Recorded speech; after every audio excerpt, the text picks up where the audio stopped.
Bulletin में सबसे पहले बात करेंगे भारत के यौम जमहूरिया पर श्रीनगर में पाकिस्तानी परचम लहरा दिया गया।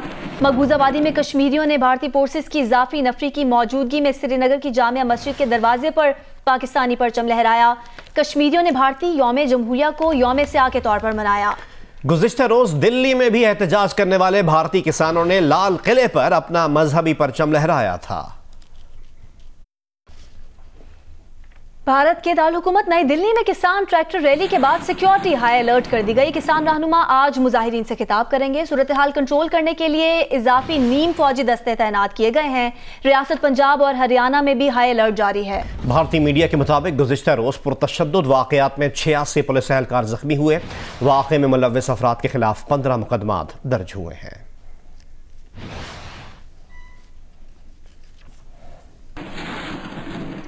और बात करते हैं कराची टेस्ट की। कराची टेस्ट के दूसरे रोज जनूबी अफ्रीका के खिलाफ पाकिस्तानी बल्लेबाजों की जिम्मेदाराना बैटिंग जारी है। अजहर अली और फवाद आलम क्रीज पर मौजूद हैं। पाकिस्तान ने दूसरे रोज खाने के वक्फे तक 4 विकेटों के नुकसान पर 104 रन बना लिए। पहले दिन जनूबी अफ्रीका की टीम 220 रन पर आउट हो गई थी और पहली इनिंग में पाकिस्तानी बल्लेबाज इमरान बट 9, आबिद अली 4, बाबर आजम 7 और शाहीन आफरीदी 0 पर आउट हुए। नुमाइंदा यून्यूस अतीकुर रहमान इस वक्त हमारे साथ मौजूद हैं, उनसे मजीद बात करेंगे। अतीक, आज पहले सेशन में पाकिस्तान टीम ने जिम्मेदाराना बैटिंग तो की है, माहिरीन क्या कह रहे हैं? पिच का रिस्पांस क्या कल के मुकाबले में कुछ तब्दील हुआ है? देखें, विकेट कोई चेंज नहीं हुआ विकेट के अंदर, लेकिन बैट्समैन बहुत जिम्मेदारी का मुजाहरा कर रहे हैं। दोनों के दरमियान अब तक 77 रन की पार्टनरशिप लग चुकी है। फवाद आलम 22 पे और अजहर अली 38 पर खेल रहे हैं। जनूबी अफ्रीका के बॉलर्स बहुत जान मार रहे हैं कि कहीं उनको मौका मिले, लेकिन हमारे बैट्समैन जो कल गलती की थी, जनूबी अफ्रीका के बैट्समैनों ने भी, हमारों ने भी गलती की थी, लेकिन आज ये दोनों बैट्समैन कोई गलती नहीं करी और पहला सेशन पाकिस्तान के फेवर में रहा। पाकिस्तान कोई विकेट नहीं गंवाई और वही 4 खिलाड़ी आउट हैं। अब दूसरा सेशन और खास तौर पे टी के बाद का सेशन जो माहिरीन कह रहे हैं कि वो बहुत इंपॉर्टेंट होगा माहिरीन की नज़र में, क्योंकि कल भी टी के बाद जो है विकेट का बिहेव जो है वो चेंज हुआ था और विकेटें हासिल गिरी थी उसके अंदर। तो अब टी के बाद का जो माहिरीन कह रहे हैं कि वो सेशन जो है बहुत अहम होगा और उस वक्त पाकिस्तान को अपनी पोजीशन मुस्तहकम करनी होगी। जी शुक्रिया अतीक, हम आपसे मज़ीद अपडेट्स भी हासिल करते रहेंगे। बात करेंगे ब्रॉडशीट और नैब के तनाज़े से मुतालिक नए हकायक सामने आ गए हैं। मालूम हुआ है कि नवाज शरीफ और साथियों के बैरून मुल्क असासों का अंदाजा $1 अरब लगाया गया है, जो क़यास सराई पर मबनी था। नैब के प्रोसिक्यूटर जनरल फारूक आदम खान ने अदालत में अपने ही हलफनामे से इनहिराफ किया। फारूक आदम ने नवाज शरीफ और साथियों से मुतालिक जो दावे सन 2010 में किए थे, उनसे वो सन 2015 में मुकर गए।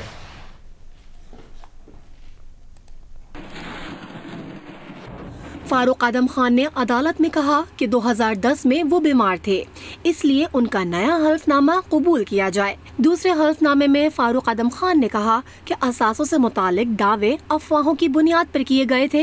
हालांकि ये फारूक आदम खान ही थे जिन्होंने नैब और ब्रॉडशीट के दरमियान होने वाला मुआहिदा तैयार किया था। फारूक आदम खान ने नैब के प्रोसिक्यूटर जनरल का ओहदा नैब के उस वक्त के सरबराह जनरल अमजद की दरख्वास्त पर कबूल किया था। फारूक आदम खान ने 2010 में ये दावा भी किया कि मुआहिदा मंसूख ना होता तो ब्रॉडशीट $1 अरब निकलवा सकता था। फारूक आदम खान ने अदालत में तस्लीम किया कि नैब छोड़ने के बाद उन्होंने ब्रॉडशीट के लिए काम शुरू कर दिया था। उन्होंने अदालत में ये भी एतराफ़ किया कि जनरल अमजद नैब से मामलात निपटाने के लिए ब्रॉडशीट को भी मशवरे देते थे। फारूक आदम खान दिल के आर्जे के सबब सितंबर 2018 में इंतकाल कर गए थे। रहनुमा नून लीग एहसन इकबाल ने कहा है कि बोगस रेफरेंस सिर्फ किरदार कुशी करने के लिए बनाए गए। आज पाकिस्तान में तारीख की सबसे करप्ट हुकूमत है। लेकिन जहां पीटीआई की बात आए, नैब की आंखों पर पट्टी बंदी है। चेयरमैन नैब फरमाते हैं नैब का सियासत से कोई ताल्लुक नहीं। इस पर टीवी प्रोग्राम का डायलॉग याद आ जाता है कि अजब कह रहे हो भाई।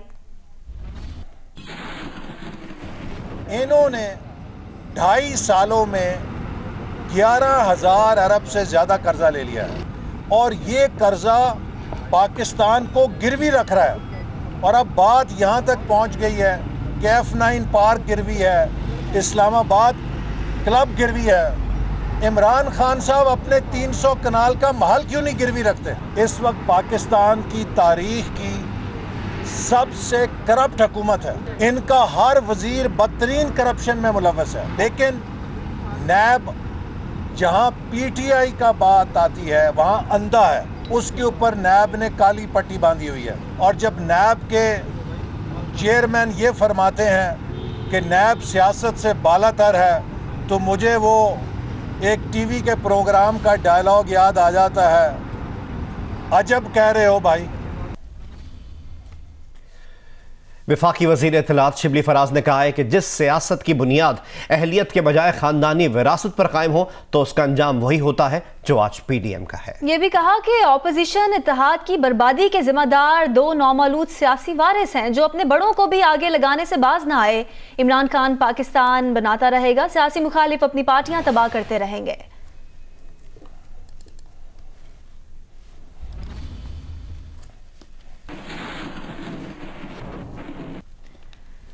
भारत से मुतालिक यूरोपीय तहकीकाती इदारे EU डिसइंफोलैब की रिपोर्ट पर यूरोपीय पार्लियामेंट ने नोटिस ले लिया है। भारत से मुतालिक यूरोपीय तहकीकाती इदारे EU डिसइंफोलैब की रिपोर्ट इंडियन क्रॉनिकल्स पर यूरोपियन पार्लियामेंट ने नोटिस लिया है। यूरोपियन पार्लियामेंट कमेटी ने EU डिसइंफोलैब के मामले को उठाया। EU डिसइंफोलैब के एग्जीक्यूटिव डायरेक्टर ने इंडियन क्रॉनिकल्स के हवाले से यूरोपियन पार्लिमानी कमेटी को ब्रीफिंग दी। यूरोपियन पार्लिमानी कमेटी को पाकिस्तान के खिलाफ भारतीय प्रोपेगेंडे से आगाह किया गया। EU डिसइंफोलैब के मैनेजिंग डायरेक्टर ने भारतीय मकरूह चेहरे को बेनकाब कर दिया।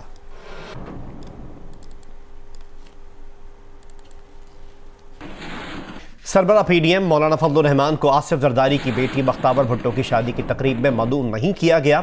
सहाफियों के पूछने पर मौलाना फजलुर रहमान ने कहा, कौन सी शादी? जरदारी साहब ने बेटी की शादी में उन्हें तो बुलाया ही नहीं। इस सवाल पर कि सुना है बड़े बड़े लोग शादी में शिरकत कर रहे हैं, मौलाना फजलुर रहमान बोले कि उन्हें बड़े बड़ों का तो नहीं मालूम, अलबत्ता वो शादी में मदऊ नहीं है। मुल्क में कोरोना केसेस की शरह में कमी आने लगी है। गुज़िश्ता 24 घंटों के दौरान कोरोना केसेस मुस्बत आने की शरह 3.78% हो गई। एक रोज में कोरोना से मजीद 74 अफराद इंतकाल कर गए। कोरोना से इंतकाल करने वालों की तादाद 11,450 हो गई। महकमा सेहत सिंध ने कोरोना की वैक्सीन के लिए सूबे भर में 14 वैक्सीनेशन सेंटर्स कायम कर दिए हैं।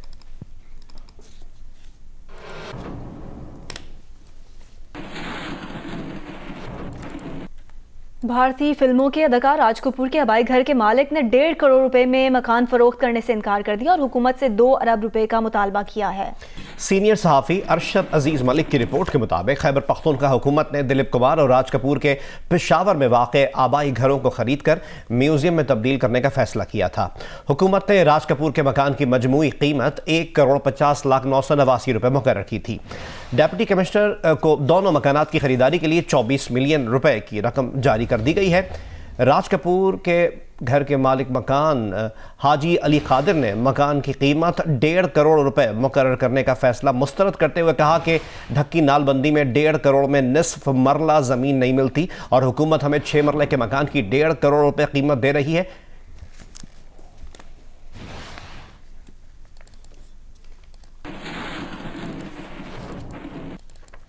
स्पोर्ट्स में कुछ बात करेंगे। पाकिस्तान क्रिकेटिंग के साबिक कप्तान इंज़मामुल हक ने कलंदर्स हाई परफॉर्मेंस सेंटर में खिलाड़ियों को मिलने वाली सहूलतों को वर्ल्ड क्लास करार दे दिया। साबिक कप्तान इंज़मामुल हक ने कलंदर्स हाई परफॉर्मेंस सेंटर का दौरा किया। वहां जदीद सहूलतों का जायजा लिया और नेट पर खिलाड़ियों को प्रैक्टिस करते हुए देखा और टिप्स दी। इंज़मामुल हक का कहना है कि कलंदर्स हाई परफॉर्मेंस सेंटर में मुहैया की गई सहूलतें किसी भी मुल्क की अकेडमी से कम नहीं है। काबिल सताइश बात यह है कि क्रिकेटर्स को एक ही जगह सब कुछ मिल रहा है।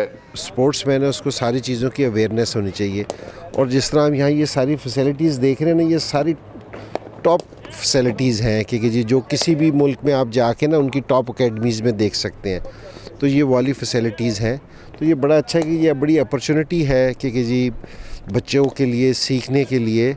तो ये इस तरह के काम तो लाहौर कलंदर करती है ना। CEO लाहौर कलंदर्स आतिफ राना का कहना है कि नौजवान खिलाड़ियों को लेजेंडरी क्रिकेटर से मिलवाने का मकसद उन्हें मुतहरक करना है। क्रिकेट में हमारी क्या मिरास थी, हमने कैसे कैसे लेजेंड वसीम अकरम, इमरान खान, नाकिब जावेद, इंजी भाई, सो हमारी कोशिश, राशिद भाई, आमिर, सो हमारी कोशिश ये होगी कि यंग बच्चों को उनके साथ ग्रूमिंग करने का मौका फराहम करें। इंज़मामुल हक का कहना है कि ये लाहौर कलंदर्स का ही खासा है कि खिलाड़ियों की डेवलपमेंट का सिलसिला निचली सतह से शुरू किया हुआ है। कैमरामैन जवाद हैदर के साथ सुहेल इमरान, जियो न्यूज़, लाहौर। मुल्क के ज़्यादातर इलाकों में मौसम सर्द और खुश्क है, जबकि बालाई इलाकों और शिमाली बलूचिस्तान में सर्दी की शिद्दत बरकरार है। महकमा मौसमियात के मुताबिक आज सबसे कम दर्जा हरारत लेह में -15 और अस्तोर में -12 डिग्री सेंटीग्रेड रिकॉर्ड किया गया।